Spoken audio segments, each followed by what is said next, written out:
اللہ پاک کے پیارے محبوب صلی اللہ تعالی علیہ وسلم نے ارشاد فرمایا، بے شک سچ نیکی کی طرف لے جاتا ہے اور نیکی جنت کی طرف لے جاتی ہے،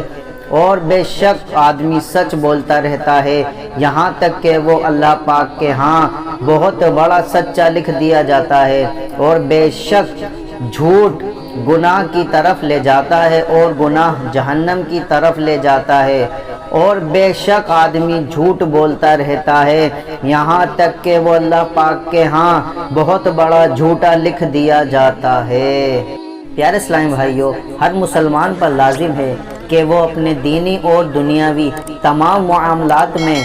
سچ بولے، کہ سچ بولنا نجات دلانے والا اور جنت میں لے جانے والا کام ہے۔